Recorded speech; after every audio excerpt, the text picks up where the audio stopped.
Good morning. अपन आज संपत्ति अंतरण अधिनियम 1882 टीपी एक्ट के महत्वपूर्ण टॉपिक संपत्ति अंतरण क्या है, इसके क्या आवश्यक तत्व हैं, कौन सी संपत्ति का अंतरण किया जा सकेगा, कौन सी संपत्ति का अंतरण नहीं किया जा सकेगा, कौन अंतरण करने के लिए सक्षम है, इन तमाम बिंदुओं पर अपन बिंदुवार डिस्कस करेंगे। तो सर्वप्रथम भारतीय संपत्ति अंतरण अधिनियम 1882 1 जुलाई 1882 को लागू हुआ। अब बात आती है कि संपत्ति अंतरण क्या है, इसकी क्या परिभाषा है, इसके क्या आवश्यक तत्व है। तो संपत्ति अंतरण की परिभाषा सेक्शन 5 ऑफ टीपी एक्ट में दी गई है। कौन सी सेक्शन में? 5 में। क्या परिभाषा दी हुई है सेक्शन 5 में? ये निम्नानुसार है। संपत्ति अंतरण एक कार्य है जिसके द्वारा कोई जीवित व्यक्ति किसी अन्य जीवित व्यक्ति या व्यक्तियों को या स्वयं के साथ जीवित व्यक्ति या व्यक्तियों को वर्तमान या भविष्य में संपत्ति हस्तांतरित करता है। अर्थात संपत्ति अंतरण एक कार्य है। ये कार्य किन के मध्य में? जीवित व्यक्तियों के। और क्या होता है? इसके द्वारा संपत्ति का हस्तांतरण होता है और यह हस्तांतरण वर्तमान या भविष्य में हो सकता है।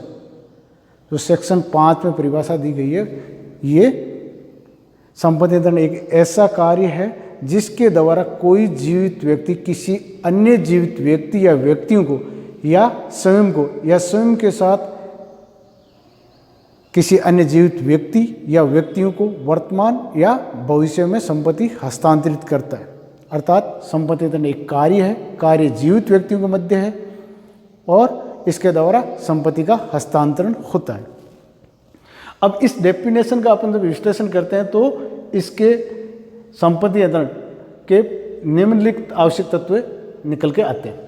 पहला, अंतरण जीवित व्यक्तियों द्वारा किसी अन्य जीवित व्यक्ति या व्यक्तियों या स्वयं के साथ जीवित व्यक्तियों या व्यक्तियों को होना चाहिए।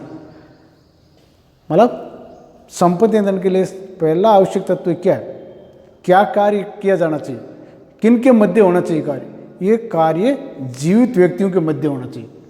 अब ये जीवित व्यक्ति जो अंतरण करता है उसके द्वारा किसी अन्य जीवित व्यक्ति को हो सकता है या व्यक्तियों को हो सकता है या खुद को हो सकता है और खुद के साथ अन्य जीवित व्यक्ति या व्यक्तियों को हो सकता है। अब बात आती है कि ये लिविंग पर्सन से क्या अभिप्राय है। ये मोस्टली एग्जाम में भी पूछा जाता है। तो सेक्शन 5 में जो संपत्ति का अंतरण जीवित व्यक्ति के मध्य होता है तो जीवित व्यक्ति से, लिविंग पर्सन से क्या अभिप्राय है? जीवित व्यक्ति से न केवल मनुष्य अपितु इसके अंदर कंपनी, निगमित या अनिगमित निकाय या अन्य संस्थाएं जो वैधानिक व्यक्तित्व रखती हो, धारण करती हो, वो भी जीवित व्यक्तियों में सम्मिलित है। सेक्शन 5 ऑफ टीपी एक्ट का स्पष्टीकरण 2 स्पष्ट करता है कि जीवित व्यक्ति के अंतर्गत कंपनी, संगम, व्यक्तियों का निकाय चाहे निगमित हो या अनिगमित हो सम्मिलित है। क्लियर? मतलब यह अंतरण जीवित व्यक्तियों के मध्य होना चाहिए और जीवित व्यक्तियों में न केवल मनुष्य अपितु इसके अंदर कंपनी, संगम या व्यक्तियों का निकाय चाहे निगमित हो या अनिगमित हो सम्मिलित है। और ये अंतरण जीवित व्यक्ति द्वारा किसी अन्य जीवित व्यक्ति को या खुद को या खुद के साथ किसी अन्य व्यक्ति या व्यक्ति को अंतरण होता है। अब अंतरण किसका होता है? अंतरण किसी संपत्ति का होना चाहिए और यह अंतरण वर्तमान या भविष्य के लिए हो सकता है। अर्थात अंतरण जीवित व्यक्तियों के मध्य और अंतरण किसका? संपत्ति का। और यह अंतरण वर्तमान या भविष्य के लिए भी हो सकता है, लेकिन संपत्ति वर्तमान होनी चाहिए। तो अपन जब इसका विश्लेषण करते हैं तो संपत्ति अंतरण एक कार्य है किन के मध्य? जीवित व्यक्तियों। और जीवित व्यक्ति में कौन कौन सम्मिलित है और कौन से किसी जीवित व्यक्ति द्वारा किसी अन्य जीवित व्यक्ति या व्यक्तियों या स्वयं को या स्वयं के साथ किसी अन्य व्यक्ति या व्यक्तियों को संपत्ति का हस्तांतरण होता है। अब बात आती है कि इसमें संपत्ति अंतरण में क्या सम्मिलित नहीं है। जो अपने फैमिली सेटलमेंट और जो पार्टीशन विभाजन या बंटवारा या परित्याग या समर्पण, ये इसमें संपत्ति अंतरण में जो सेक्शन 5 में परिभाषा दी है उसमें सम्मिलित नहीं है, क्योंकि इसमें कोई नवीन या स्पष्ट अधिकार सृजित नहीं होते हैं। ऐसा ही केस सुप्रीम कोर्ट द्वारा डिसाइड किया गया Ramchandra Das versus Girija Nandini AR 1966 Supreme Court 312। तो इसमें संपत्ति अंतरण में ये सम्मिलित नहीं है। क्या क्या सम्मिलित नहीं है? फैमिली सेटलमेंट, विभाजन और परित्याग या समर्पण, ये सेक्शन 5 और TP एक्ट के संपत्ति अंतरण की परिभाषा में नहीं आते। अब सेक्शन 6 पे चलते हैं। उसमें क्या उल्लेखित है, क्या अंतरित किया जा सकेगा। सेक्शन 5 में अपन ने पढ़ा कि संपत्ति अंतरण क्या है। अब बात आती है क्या अंतरित किया जा सकेगा। अपन ने पढ़ा जब संपत्ति अंतरण की परिभाषा, तो उसमें किसी भी अपन ने पढ़ा कि संपत्ति का अंतरण होता है, तो किस संपत्ति का अंतरण होगा, क्या अंतरित किया जा सकेगा, तो वो उल्लेख है सेक्शन 6 में। सेक्शन 6 के अनुसार किसी भी किस्म की संपत्ति का अंतरण किया जा सकेगा। ये संपत्ति चल, अचल या अनुज्ञेय दावे हो सकता है, लेकिन किसको छोड़ के, संपत्ति अंतरण अधिनियम द्वारा या तत्समय प्रवर्त कोई विधि है उसके द्वारा अन्यथा उपबंधित के सिवा किसी भी किस्म की संपत्ति का अंतरण हो सकता है। यानी जिन संपत्ति का अंतरण या अनंतरणीय बनाया किसके द्वारा रोका गया, TP एक्ट के द्वारा या तत्समय प्रवर्त जो कोई विधि लागू है उसके द्वारा रोका गया, उनको छोड़ के किसी भी किस्म की, यानी वो चाहे चल हो, अचल हो या अनुज्ञेय दावे, उनका अंतरण किया जा सकेगा। अब सिवाय TP एक्ट या तत्समय प्रवर्त जो लॉज है उसके द्वारा किसी संपत्ति का अंतरण होना रोका गया, उसको छोड़ के किसी भी किस्म की संपत्ति का अंतरण हो सकता है। अब TP एक्ट द्वारा किन संपत्ति का अंतरण नहीं हो सकता है, इसका उल्लेख भी सेक्शन 6 में। उसमें सर्वप्रथम संभावनाओं का अंतरण नहीं किया जा सकता, यानी संभावित उत्तराधिकारी द्वारा संपत्ति का अंतरण नहीं किया जा सकता। वसीयत के आधार पर जो संपत्ति के प्राप्त होने की संभावना, उनका भी अंतरण नहीं किया जा सकता, यानी संभावित उत्तराधिकारियों द्वारा संपत्ति का अंतरण नहीं किया जा सकता।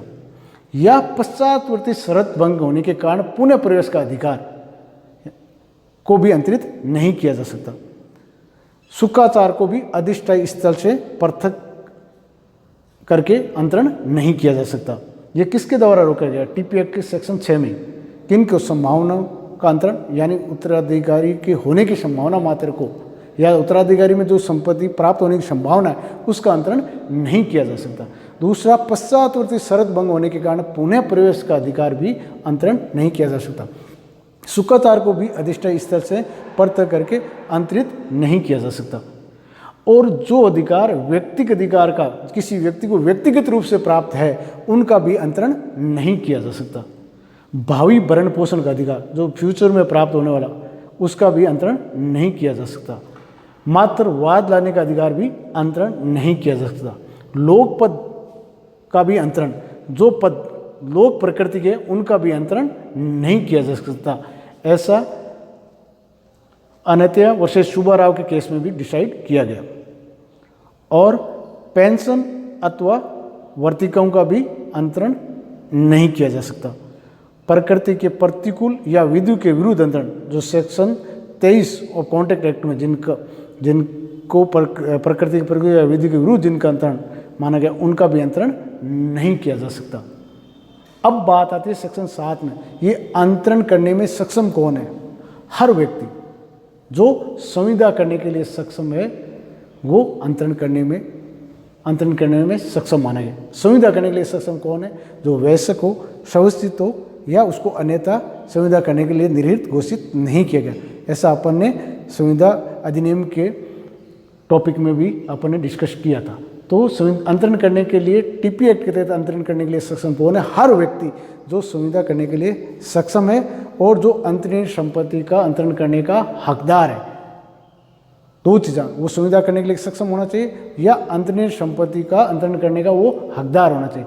या यदि वो हकदार नहीं है लेकिन उसको व्यवहार करने के लिए प्राधिकृत किया गया तो वो व्यक्ति भी संपत्ति का अंतरण करने में सक्षम है। तो पहला, वो संविदा करने के लिए सक्षम होना चाहिए। दूसरा, वो अंतरणीय संपत्ति का हकदार होना चाहिए। यदि हकदार नहीं है तो उसको व्यवहार करने के लिए प्राधिकृत किया होना चाहिए।